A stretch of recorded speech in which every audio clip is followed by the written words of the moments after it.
He grabbed her wrist before she touched the food. Hard enough to stop her. Not hard enough to hurt. She was already pulling back like she expected pain. The bread was still warm in his hand. Her fingers were blue at the tips. Dirt under every nail. She looked at the bread, not at him. Her mouth opened. Just once. Please. The word came out thin. He froze like he'd been struck. The sound landed wrong in his chest. Who sent you? He said. His voice came out rough. She didn't answer. He tightened his grip, then loosened it when he felt bone. You got parents, he said. She shook her head once. Slow. Like she was tired of shaking it. He swore under his breath and pushed the bread into her hands. Eat? She didn't thank him. She didn't hesitate. She tore into it with both hands and chewed without blinking. He watched her jaw work. Too fast. Like she was scared it might be taken back. Slow down, he said. You'll choke. She didn't. Crumbs fell down her shirt. She swallowed and kept going.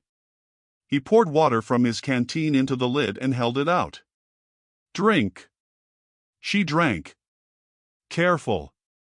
When she was done, she wiped her mouth with the back of her hand, the way grown men did. It unsettled him more than the hunger. He crouched so they were level. What's your name? He said. Say it. She stared past his shoulder, eyes flat, like she was looking through a door he couldn't see. Name, he said again. He waited. The wind moved through the trees.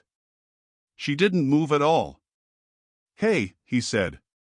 Look at me. She didn't. You deaf. You hurt. He checked her ears, her neck, her arms. She flinched but didn't pull away. He stopped. Sorry, he said. That was the first apology he'd said in years. It surprised him. Someone gotta be looking for you, he said. You don't just show up. She blinked once.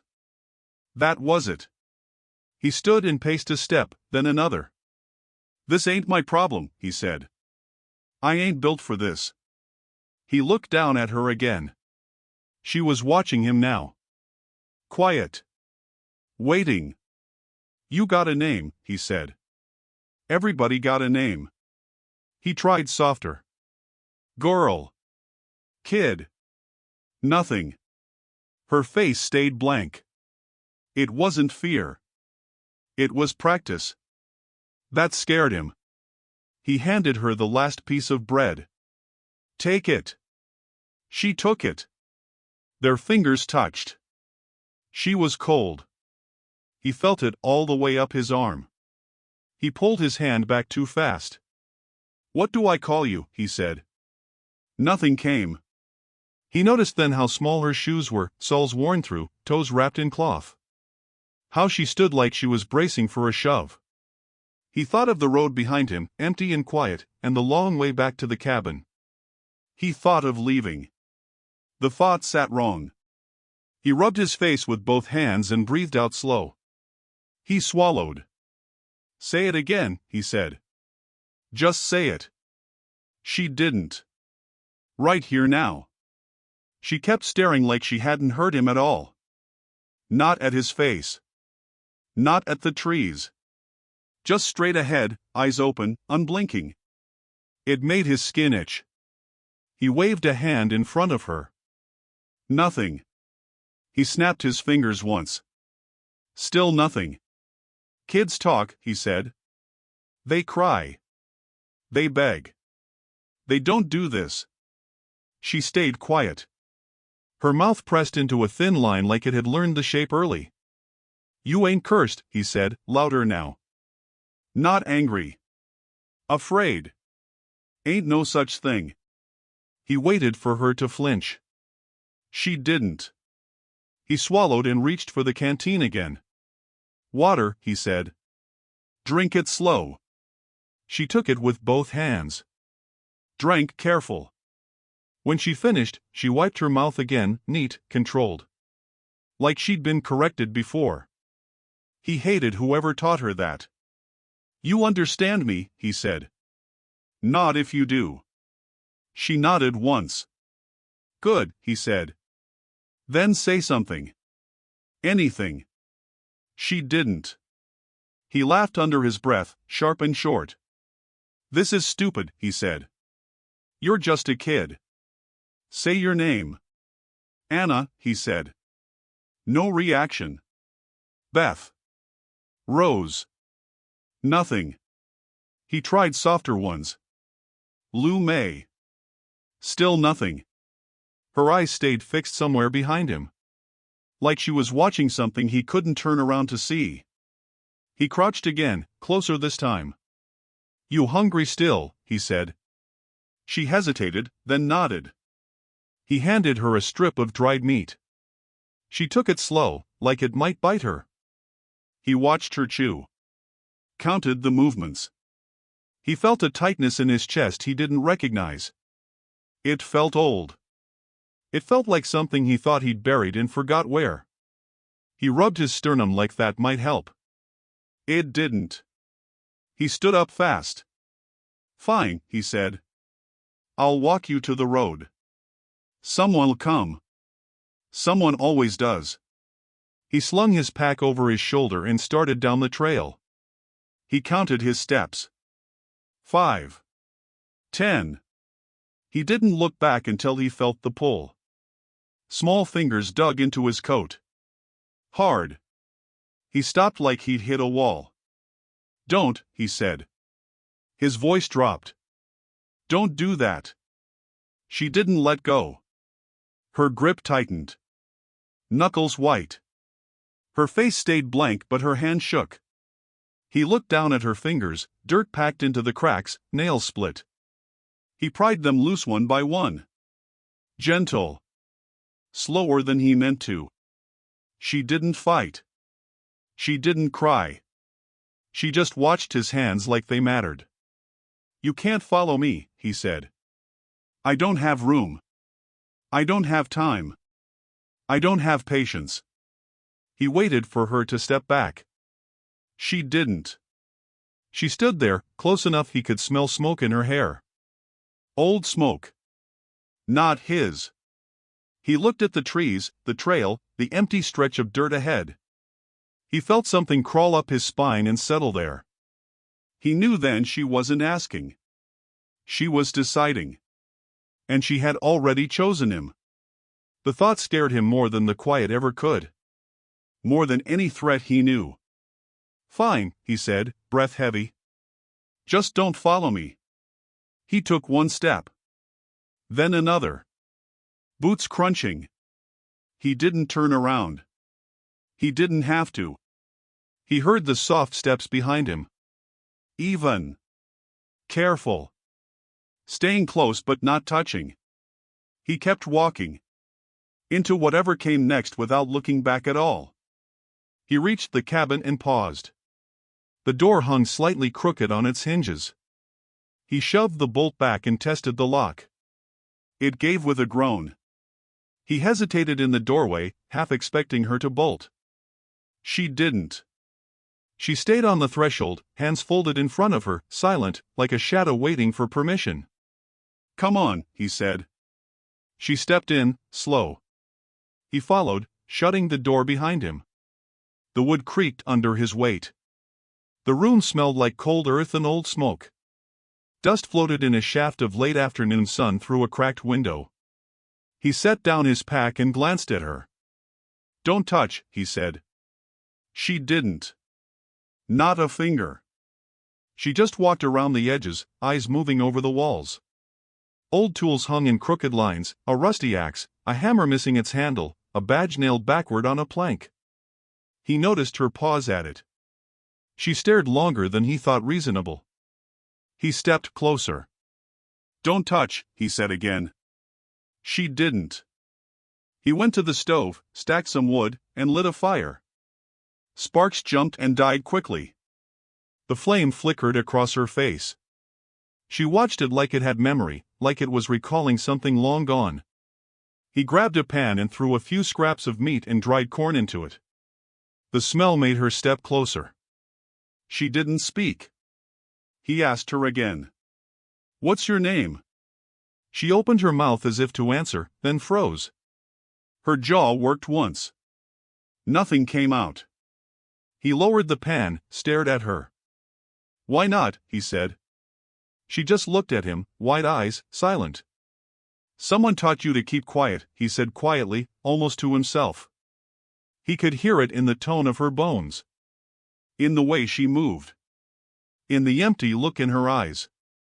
He set the pan down and sat on the edge of the bed. The fire reflected in his eyes, caught the lines in his face. He waited. She didn't move. He waited longer. She touched nothing, said nothing, and the room seemed to shrink with the weight of silence. He realized then that he didn't know how to break through her. He didn't know if he wanted to. The fire hissed in the pan. The smell of meat filled the cabin.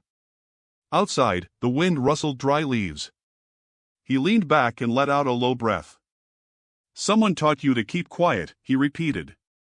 She tilted her head slightly, the faintest acknowledgement, nothing more. He stood, moving to the stove again, and worked quietly, chopping the meat. She watched every movement, still, quiet, observing. Not defiant. Not afraid. Just waiting. He could feel the cabin holding them both, holding the silence between them. He tried once more. "Say your name," he said. "Nothing." He swallowed and shook his head. The fire popped and the pan rattled. He picked up a scrap of wood to poke it, the flame licking higher, illuminating the badge nailed backward on the wall again. "Someone taught you to keep quiet." He whispered it, almost a prayer, almost an accusation. And for a long moment, the room held nothing else. She stayed where she was, quiet, unmoving, and he realized he couldn't force her to speak. Not today. Not ever. The sun moved lower. Shadows stretched across the floor. He let the pan simmer. He let her watch. He let the silence grow heavy between them. The cabin didn't need words. Not tonight. Not until she chose to break the quiet. He leaned against the stove, listening to her small breathing. "Someone taught you to keep quiet," he said one last time, under his breath, and the words hung in the room like smoke from the fire, thin and lingering. She didn't respond. The knock came sharp, sudden, cutting through the quiet like a knife. He froze by the stove, pan in hand, ears straining. "Who the hell?" he muttered. She stayed by the window, still as a shadow, eyes wide but calm. Another rap. Harder this time. He set the pan down and stepped toward the door, glancing at her. Didn't flinch. Didn't move. Outside, the sun was dipping low, dust glowing gold on the horizon. He unlatched the door slowly. "Sheriff." Smiling. Hat tilted, boots dusty from the road. "Didn't know you had family," he said, looking past him, to the girl. "Man said I don't." He moved to block the doorway, hand on the rough wood. Sheriff's eyes dropped to her. "And what's her name?" he asked. She stared past him, unblinking, distant, like he wasn't there. Sheriff's smile tightened, the friendly curve gone stiff. "Missing child," he said casually, almost too casual. "Funny thing about missing kids," he said, and the words hung in the air like smoke. The man felt it coil in his stomach, the memory of empty chairs, unanswered prayers, the quiet town with its secrets buried deep. She didn't flinch, didn't blink, didn't move. Sheriff shifted his weight, glanced at the badge on the wall nailed backward. He noticed the tools, the fire, the smell of the cabin, and he tensed. "Funny thing about missing kids," he repeated, softer this time. The man's jaw tightened. He didn't move. The girl stayed at the edge of the light, small and silent, like she belonged to nothing except the air around her. Sheriff's hand hovered near his coat. He said nothing more. The man said nothing more. The wind moved through the trees outside and the cabin held its breath. Sheriff tipped his hat slightly, paused as if calculating, then stepped back. Funny thing about missing kids, he said once again, almost to himself, and turned down the path. The door swung lightly behind him, settling with a faint thud. The girl didn't move. She didn't make a sound. The man closed the door and leaned against it, letting the weight of the encounter settle over them both. The room smelled of smoke, dust, and bread crumbs. She didn't speak. He didn't speak. Outside, the shadow stretched long, but inside, the silence stayed, heavy and unbroken, carrying the echo of what had just passed. He ran a hand over his face and whispered, "Funny thing about missing kids," and for the first time, he realized some things weren't meant to be answered, only watched. She stayed still, and he watched her, the fire reflecting in her eyes like the faintest warning. Nothing moved for a long moment. The sheriff's voice was gone, but its weight lingered. He turned toward the stove, poked the fire, letting it hiss. She watched. Nothing else needed saying. Outside, the wind twisted leaves. Inside, the cabin kept its secrets. And for the first time that day, he felt the quiet press against him like a hand, firm and deliberate, insisting he remember that some things, some children, were never meant to explain themselves. She didn't blink. He didn't speak. The air felt thick with anticipation. Shadows of the sheriff's smile and the missing child's memory danced together in the corners. He went back to chopping scraps of meat, trying to act normal. She stayed at the edge of the light, silent and watchful. The fire popped. Tiny sparks flew up, burning briefly before dying. "Funny thing about missing kids," he muttered again, low and under his breath, letting the words roll off like stones into still water. She didn't react.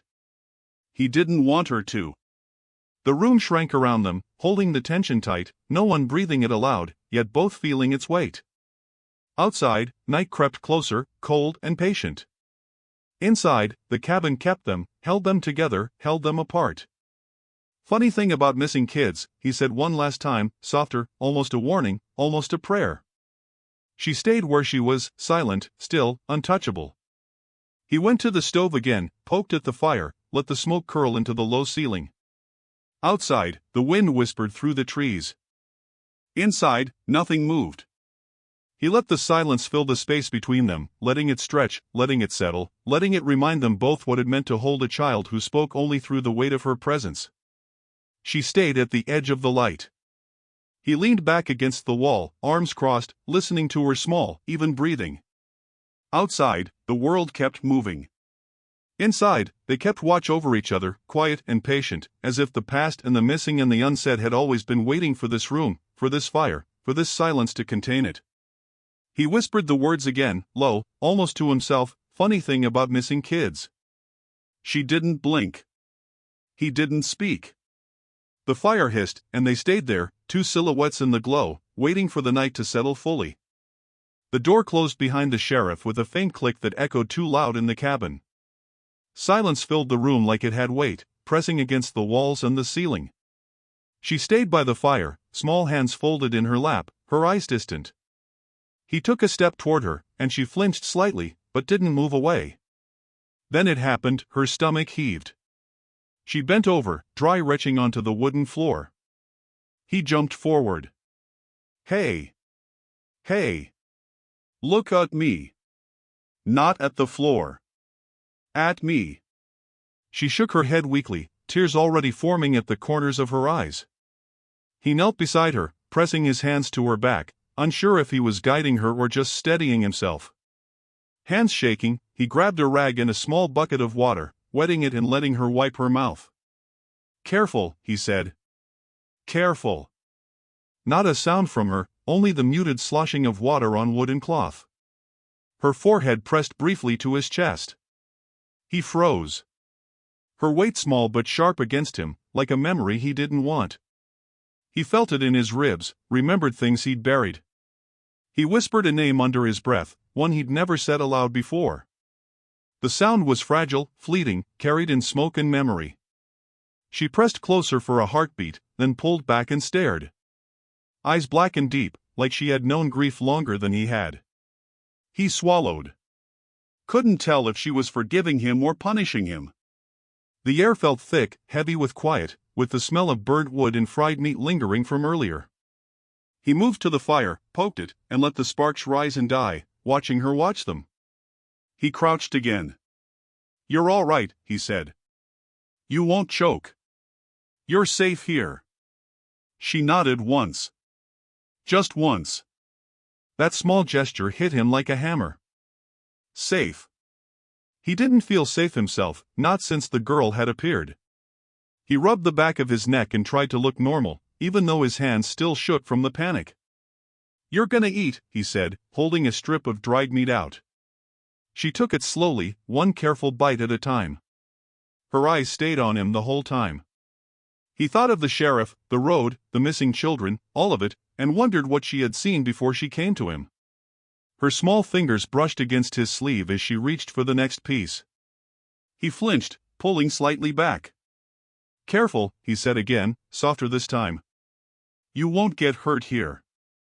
She didn't speak. She never did. But she watched him, eyes wide, unflinching. She pressed a hand to her chest briefly and he could see it tremble under her thin jacket. The thought hit him again, she knew grief. Not just any grief. His grief.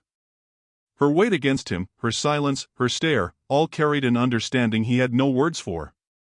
He swallowed hard. Couldn't decide if he should apologize or stay silent.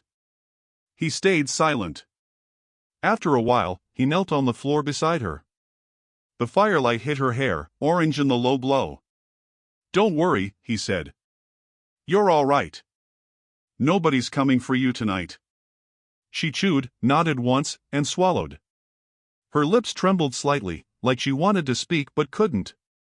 He pressed the back of his hand against his mouth. "Damn it," he whispered, a hiss of breath. He wanted to say something, anything to make her smile, to make her cry, to make her human. But the cabin didn't answer. Only the fire popped, and the wood hissed in reply. He cleaned up the mess on the floor, hands wet and shaking. She stayed sitting, knees drawn to her chest, small and quiet. He poured water into a cup and held it to her lips. "Drink," he said. Slowly. She did. And when she was done, she wiped her mouth neatly, again like a practiced adult, then pressed her hand against her chest as if weighing her own heartbeat. He noticed the way she pressed it, the careful way, and knew she understood more than he ever would. He crouched, close enough to meet her eyes. "I know you know," he whispered, not sure if he meant grief or danger or the silence between them. Her stare didn't falter. And he realized then that she did know. She knew all of it. Every empty room, every missing child, every echo of the past he had carried alone. And she didn't blink. Didn't move. Didn't speak. But she had let him see it. Just once. He leaned back, hands resting on his knees, watching her. The fire reflected off her dark eyes, small but sharp. "You're okay," he said. "You're safe." She nodded once. Small, firm, deliberate. That was enough. That gesture, so small, filled the cabin with something he hadn't expected: understanding. A connection. Not trust yet. Not friendship. But acknowledgement. She stayed on the floor, legs tucked under, watching him, while he picked up the rag, rinsed it in water, and let it hang over the edge of the stove to dry. Outside, the wind shifted, rattling the loose boards of the cabin. Inside, the quiet settled like dust, thick and heavy. He ran a hand over his face and exhaled slowly. She pressed a finger to her lips briefly, then looked at him. Not a question. Not a request. Just observation. He nodded once, understanding. "That's fine," he whispered.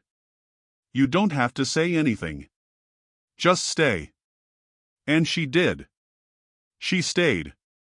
He watched her, and the air between them carried something unspoken but complete. Grief recognized. Silence acknowledged. And for the first time in a long time, he felt that maybe it wasn't just him alone in the cabin, carrying the weight of memory, pain, and survival. She knew it too. And that, somehow, was enough for now. He opened the top drawer of the old wooden chest, the hinges whining in protest. Letters stacked in uneven piles, some tied with freight string, some loose and yellowed. He didn't know why he kept them all these years, except that throwing them away felt like erasing himself. He pulled one out and let it unfold slowly, careful not to tear the edges. She crouched nearby, watching, silent as always. Her eyes followed the movements of his hands, tracing the paper like she could read more than words. He noticed her flinch when he unfolded the letter fully, the crease making a harsh line across the faded ink. "You can read?" he asked quietly. She nodded once, almost imperceptibly. He swallowed. The letter smelled of old wood smoke and ink. The handwriting was careful, looping letters, almost a child's attempt to sound grown. It spoke of a girl taken years ago, a girl of the same age, the same small hands and silent stare, someone who had disappeared and left a hollow in the town that no one talked about. He felt the ache in his chest tighten. "Same age," he murmured, voice low. "Same silence." She crouched closer, eyes dark, and her hands moved as if she might touch the paper but stopped. He let her pause, didn't move to stop her. She flinched when she brushed it, recoiled slightly. He realized then that even the touch of the past was dangerous for her. He folded the letter back slowly, careful, and set it aside. The other letters remained stacked, silent witnesses to grief, loss, and secrets too heavy to speak. He watched her. She stayed quiet, still, but the way she looked at the letters, the way her small body held itself, he understood. She knew what grief looked like. She didn't need names. She didn't need dates. She only needed to know it existed. He pulled another letter, laid it open on the floor. She leaned forward, eyes scanning, silent. Some words she read aloud softly, just a whisper, almost swallowed by the quiet of the cabin. He knelt beside her, trying to follow. Names, dates, addresses, all faded into shadows on the paper. But the weight of it was clear. The fire hissed behind him, throwing light onto the walls. The letters didn't lie. The town had kept things buried, secrets stacked high and rotting at the edges. And she understood. That terrified him more than anything. The wind rattled the cabin boards outside.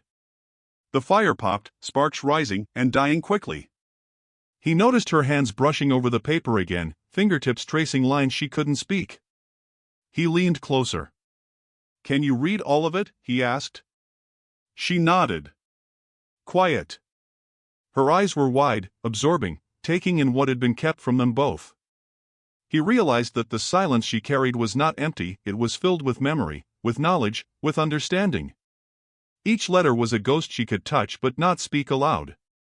He tried to imagine the child described in the letters, alone and afraid, and he shivered. She flinched at that thought too. He saw it in the small shake of her shoulders. He stacked a few more letters carefully, keeping them in order. The rest he left scattered. "Let it sit," he said. "Let it speak for itself." She crouched beside him, and they both listened to the quiet of the cabin. Not a single word passed between them. The fire's glow reflected in her eyes, dancing across the dark edges, and he understood. Some things didn't need to be spoken. The letters held voices already. She could hear them. And he could feel them too, echoing in his chest. The room seemed to shrink, or maybe it was just that the weight of history pressed in from all sides. He got up, pacing slowly, glancing at her occasionally. The fire was low now. Sparks hissed and died. He knew the letters would not burn quietly if he tried. They carried too much, past too many years. He picked up a letter at random, held it in front of the fire. It smoked slightly at the edges but didn't catch. "Old letters don't burn," he said softly, almost to himself. She looked at him, eyes unblinking, understanding the words in a way that made his chest ache. He nodded once, letting the paper fall back to the floor. The cabin held them both, silent witnesses to the past they could touch but could not speak. The wind rattled again. The fire popped. She stayed crouched, hands folded lightly, staring at the letters as if she could see into the lives they carried. And he realized then, fully, that she understood grief in a way no child should have to, and that knowledge had already tethered her to him, to the cabin, to the history they could never escape. The letters remained scattered across the floor, pale ghosts in the firelight. And outside, the wind whispered against the walls, carrying the echoes of all the missing, the lost, the silenced. Inside, the girl sat still, small and quiet, letting the past settle over them both. He breathed slowly, letting it fill his lungs. Old letters don't burn. She didn't need to speak. She only needed to be. He led her outside before the sun had fully set. The air was sharp, carrying the scent of pine and dry earth, and the well stood in the center of the yard like a dark eye. The rope creaked as he adjusted it, testing its weight. She stopped a few steps away, folding her small arms, head tilted, refusing to look down. "You don't gotta," he said, voice low. "Not yet." She didn't move. He could see the tension in her shoulders, the way her jaw was tight, lips pressed thin. He knelt beside the well, peering down into the black. Nothing. Just wood and stone fading into shadow. He leaned further, listening. Something whispered beneath him, faint, almost drowned by the wind moving through the trees. He froze.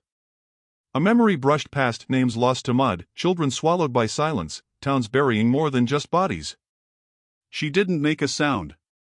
She only shifted her gaze slightly, mouth opening, then closing. Something she wanted to say but couldn't.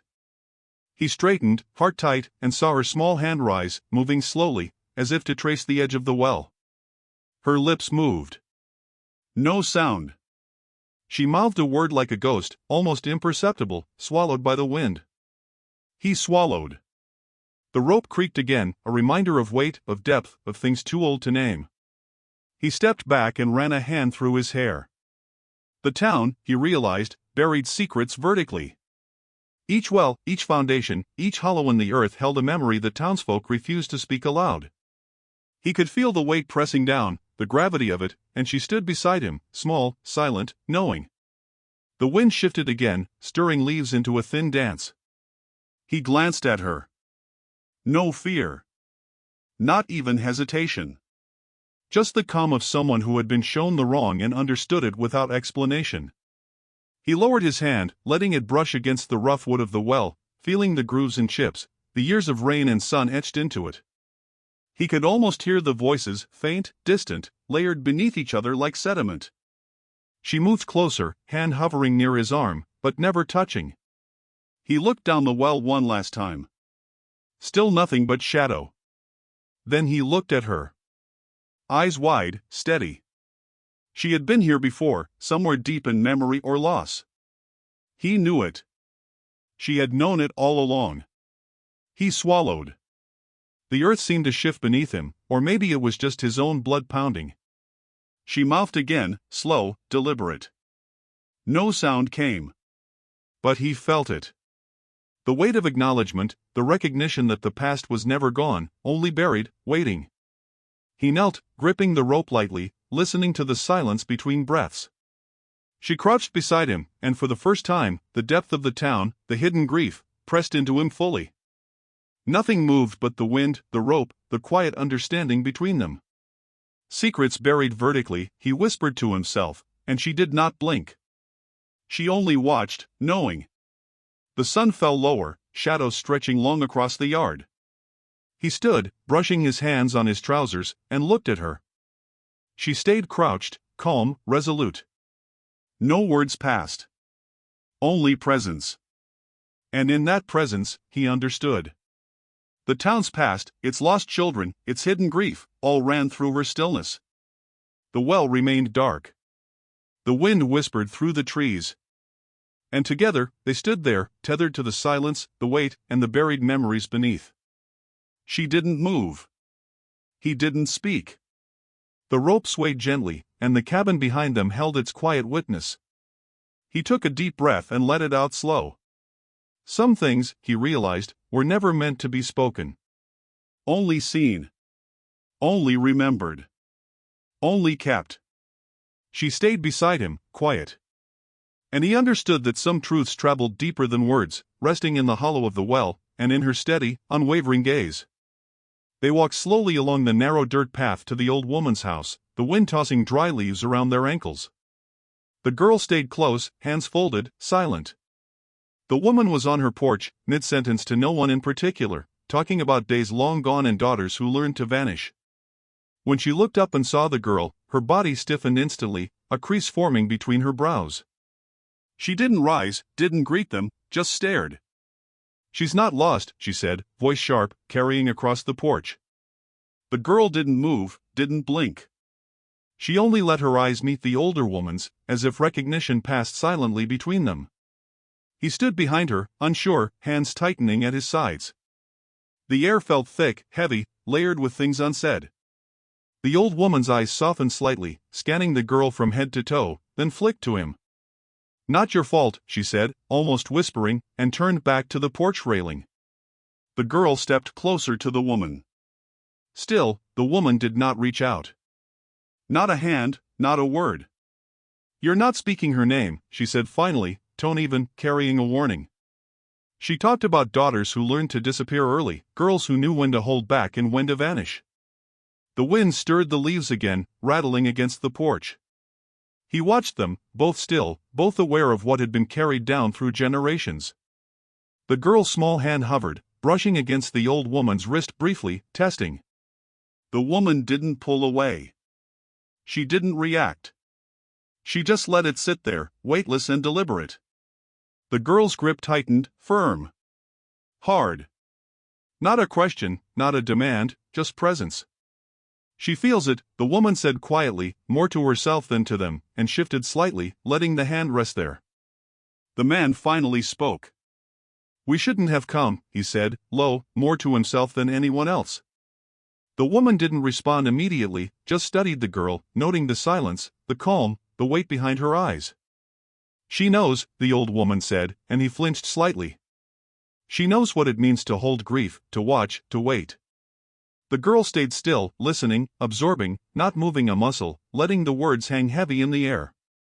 Outside, the wind carried the sound of dry leaves across the yard, small and sharp. The porch creaked as the woman shifted, leaning on the railing. "She's not lost," she said again, softer this time, and the girl pressed her small hand against the older woman's. Hard. Just once. Enough. That single touch seemed to bridge years, secrets, and silent lessons passed down in quiet, deliberate ways. The man exhaled slowly, hands unclenching.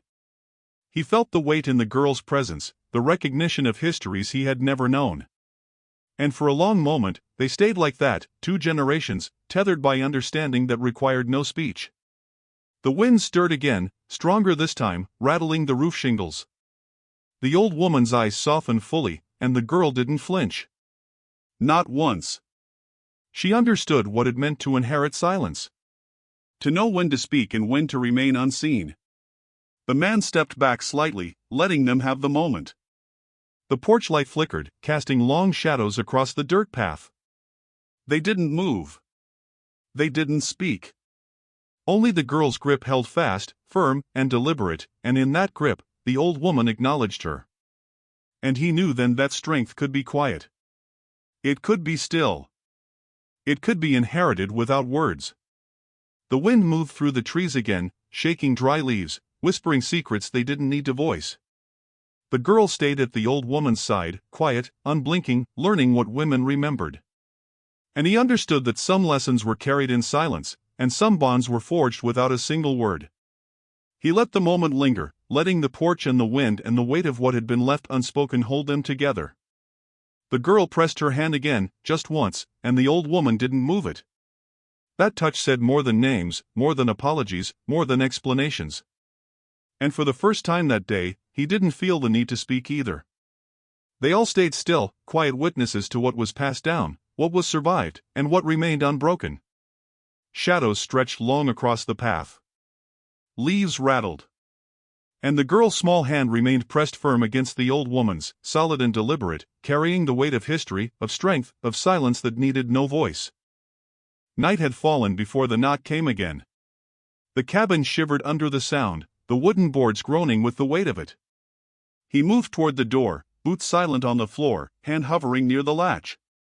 The fire flickered, throwing shadows across the walls, catching the girl's face in brief glows. Sheriff. His hat tipped low, eyes scanning the cabin, calculating, measuring.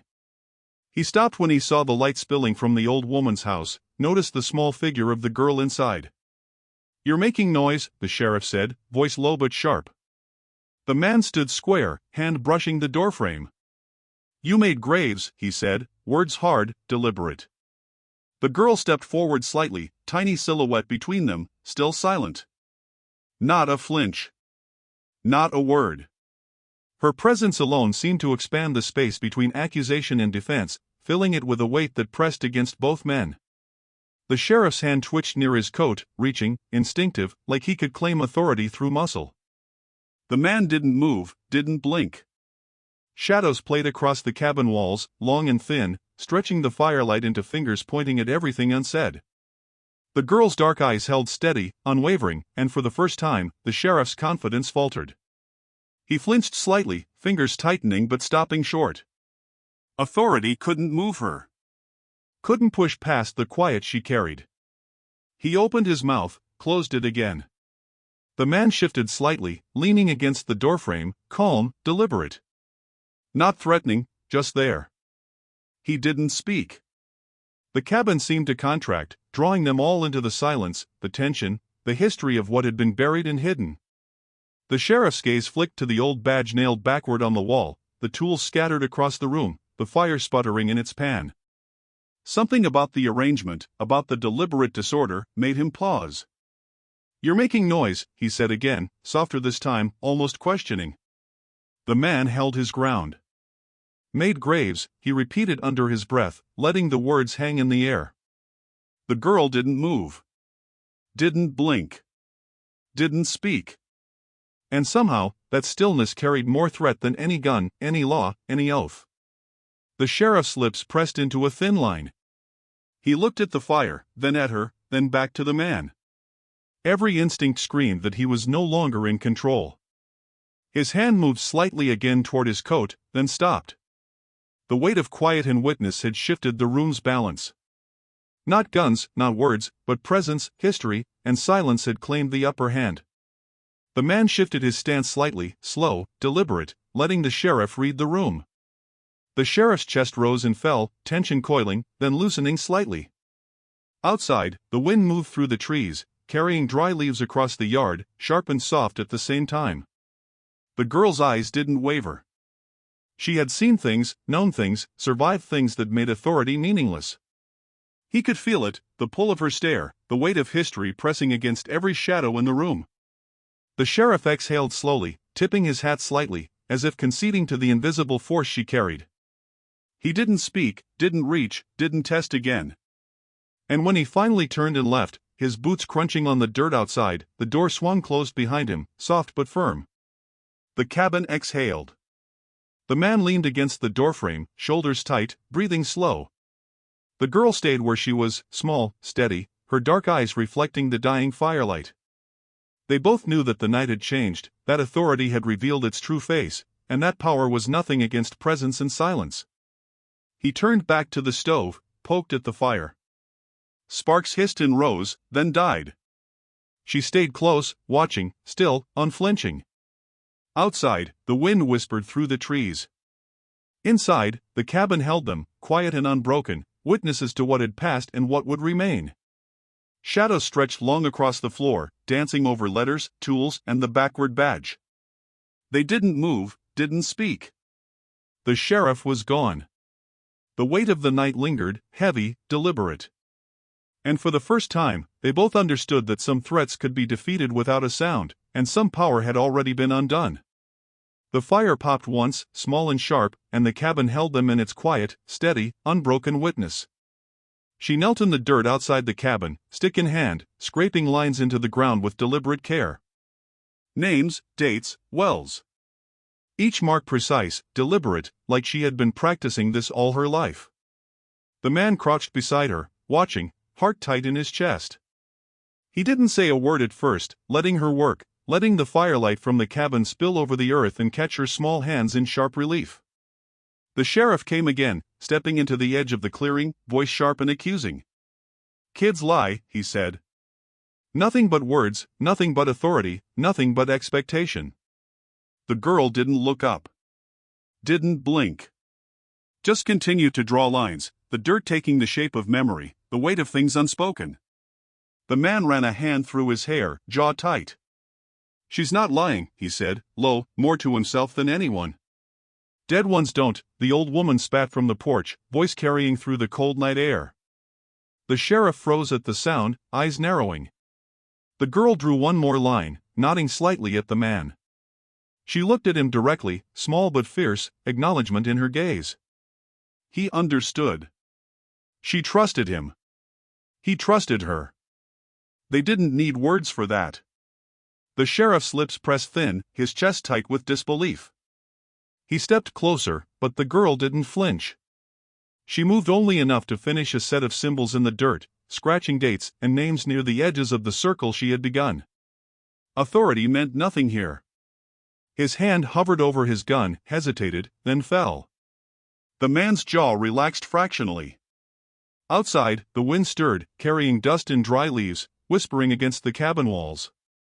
She finished the circle and traced one final well, dark and deep. The sheriff took a step back, realizing the weight of the story being told in silence, the proof laid bare in dirt and scratches. No lies. No words needed. Just presence, witness, memory made tangible. The old woman spat again, low, deliberate. Dead ones don't. He understood now, more fully than he ever could before, the stakes, the histories, the silent truth carried in her hands. The man reached down and brushed some dirt from her fingers, careful, his touch light. "You did good," he said quietly, not for the sheriff, not for the world. Just for her, for the acknowledgement of survival and memory. She looked up briefly, eyes dark, reflecting firelight and determination. Outside, the wind rose again, sharper this time, rattling the cabin roof, swirling leaves into small, spinning dances across the yard. She drew one last mark, a line connecting names and dates to the well she had traced before. It was deliberate. Not accidental. The sheriff tried to speak again, tried to argue, but the words faltered and fell into the night. The man rose slowly, shoulders stiff, hands still dusted with dirt. She remained crouched, small and steady, watching him. The world, the authority, the lies of the town, all seemed suspended in her presence. The old woman stepped down from the porch, shadows stretching behind her. She didn't approach too close, didn't speak, just let the girl remain. Witness. Keeper of truths. The sheriff's eyes flicked between the two women and the man. He knew then that this was beyond him, beyond law, beyond claim. Authority could not touch what had been laid bare in dirt, what had been remembered silently. The man glanced at the girl. Nodded once. She returned the gesture, small, deliberate. Outside, the wind carried voices of the past, faint echoes of what had been buried, what had been silenced, and what now had a name, a place, a witness. The sheriff shifted on his boots, tension coiling, then loosening slightly. He stepped back, aware of the lines, the circles, the weight of unspoken grief. He turned, walking back toward the road, boots crunching in the dirt, leaving the cabin and its yard to the night. The girl finished her last mark, set the stick down carefully, and pressed both palms into the dirt, holding the weight of the names and dates she had drawn. She looked at the man. Nodded again, faint, deliberate. He understood. She didn't need to speak. Not yet. Outside, the wind whispered through the trees, carrying dry leaves across the yard. The firelight flickered, shadows dancing, and the cabin exhaled quietly around them.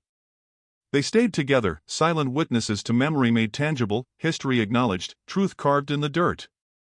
Authority had tried, had failed. The girl looked up at him, eyes sharp and calm. He nodded slowly. "You know," he whispered, softly, just enough for her to hear. And she nodded once more. No words. No lies. Only witness. Only truth. Only the weight of the unsaid. The wind moved through the trees again, sharp and deliberate. They stayed, still, watching, breathing in the quiet, the power of what had been spoken without sound. The first flames caught quietly, licking the edges of the old records stacked in the corner of the town office. Not homes. Not people. Just the paper, brittle with age, soaked in secrets.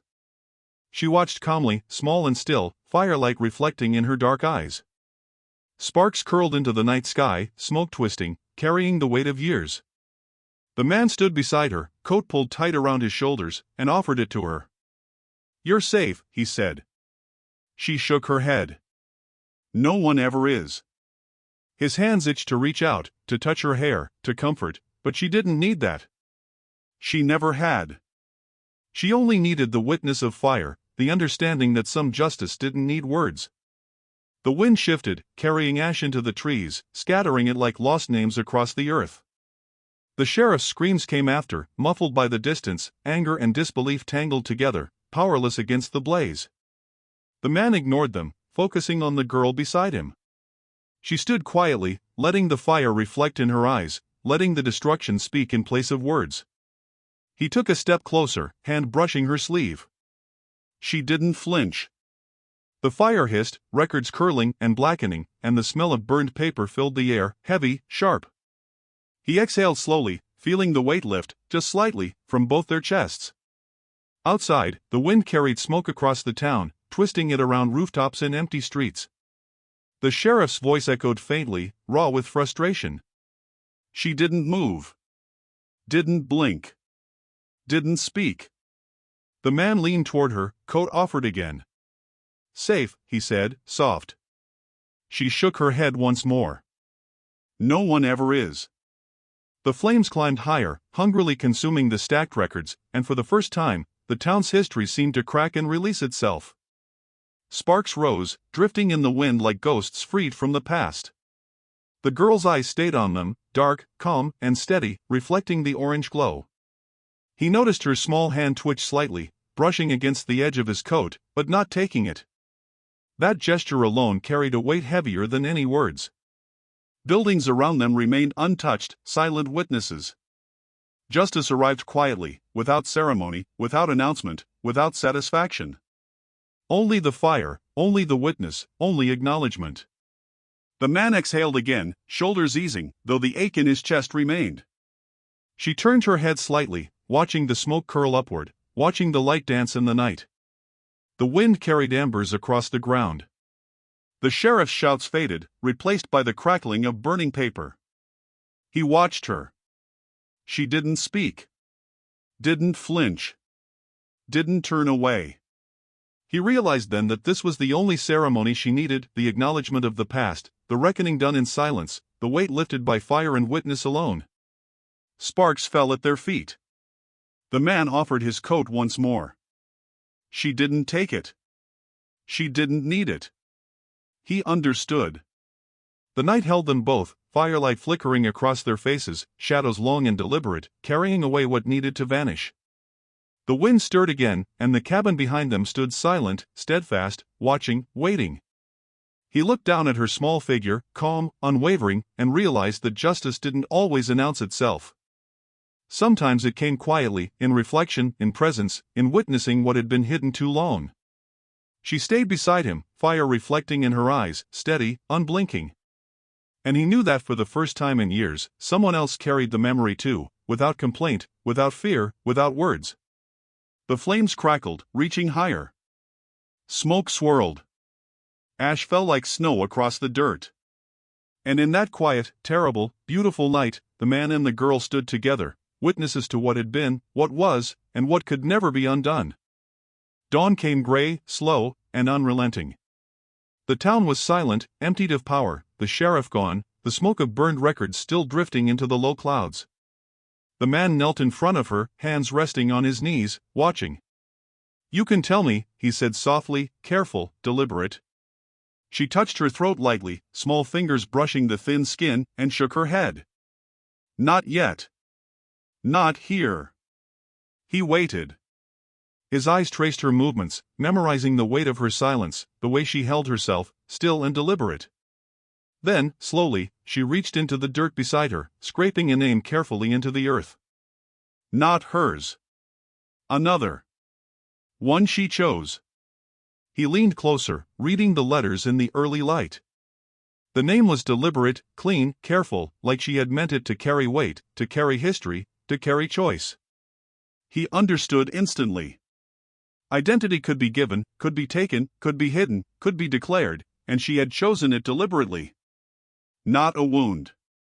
Not a default. A choice. He exhaled slowly, letting it settle in his chest, letting the air fill the space between them. The wind moved across the clearing, stirring leaves, scattering faint ash from the fires still smoldering in town. He reached out, hovering a hand near her shoulder, but didn't touch. She didn't flinch. Didn't ask. She only let the name sit in the dirt, heavy with meaning. He bent lower, tracing the letters with a fingertip lightly, careful not to disturb them. The weight of it pressed into him like a slow, steady hand on his chest. "You chose," he whispered. She nodded slightly. Small, deliberate, and firm. Not her name, but hers to claim. He felt the history settle between them, the silence of the town, the ashes of records, the absence of authority. She had spoken without words. She had named herself in a way that mattered. The wind stirred again, brushing the loose dirt across the ground, erasing the edges softly, carrying the choice into the air. He let her keep it, let her control it, let her define it. No one else would. The cabin stood behind them, quiet, holding its witness. He rose slowly, brushing dirt from his knees, keeping his eyes on her. She watched, calm, deliberate. The weight of the past, the burned records, the missing children, the silence, all folded into that single act. He felt grief and relief collide, pressing at his chest, making him ache and breathe more deeply at once. Outside, the wind moved the dry leaves like scattered whispers. He didn't need to ask if she understood. He knew she did. He had watched her choose, deliberate, steady, silent, and in that choice he saw strength, resilience, and the quiet power of claim. Dawn edged higher, softening shadows, casting light over the small clearing, over the dirt with its carefully chosen letters. He breathed again, slower now, letting the tension in his shoulders ease. She stayed crouched beside the name, eyes still dark, reflecting the faint morning light. Not a word. No explanation. Just presence, deliberate and complete. He took a step closer. "Can I?" he started. "Can I call you?" She shook her head gently. No one, he realized. No one. Not yet. But the name she had given, deliberate and chosen, rested between them, heavy with meaning. He lowered his head slightly, letting a breath escape, soft, almost a prayer. The wind whispered around them, carrying dust, ash, and memory. The choice sat in the dirt, unspoken, but fully claimed. He knelt for a moment longer, letting the quiet settle, letting the dawn stretch across their shoulders, across the remnants of the town, across the smoldering traces of authority undone. She watched him, small, calm, deliberate. He nodded once, acknowledging her claim, acknowledging the weight, acknowledging the silence made complete. The wind stirred again, brushing against the cabin walls, against the dirt, against them. And in that small clearing, under gray morning light, he understood fully, identity could be a gift, a shield, a weapon, a choice. She had made it hers, not given, not demanded, but claimed. And that was enough. The cabin smelled of wood smoke and fresh air, a quiet rebuild that felt deliberate and permanent. The walls were straight, the floor clean, tools hung neatly where they belonged. He watched her eat, small bites of bread, careful, precise, as though every mouthful mattered. She laughed once, soft and quick, a sound that startled him, then stopped herself, hands pressed over her mouth. He didn't ask why.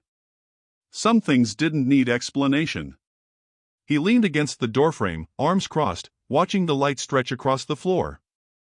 Outside, the wind moved through the trees, carrying dry leaves across the yard, stirring the dust like scattered memories.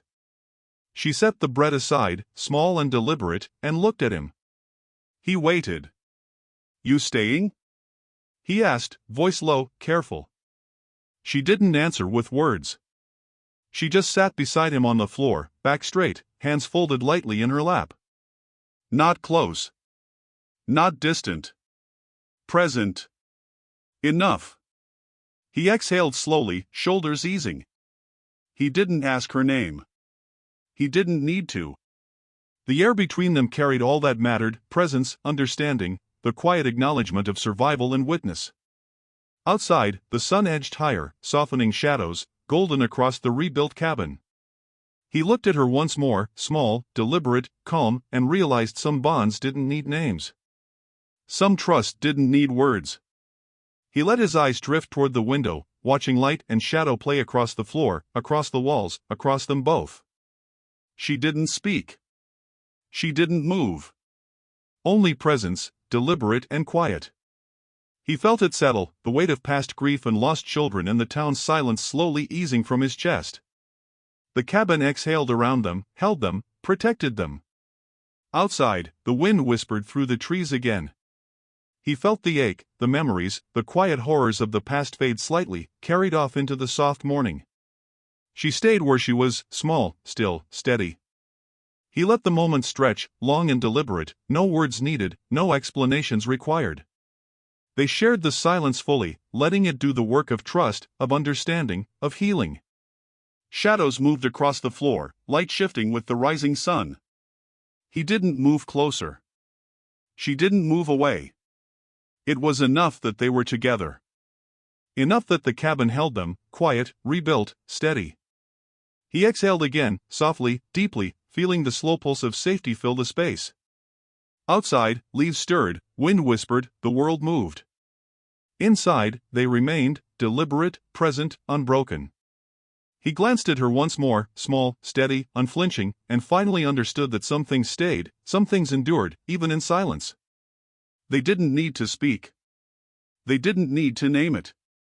Some things just remained, quietly, resilient, unyielding. And he let it. She let it. Together, still, silent, whole.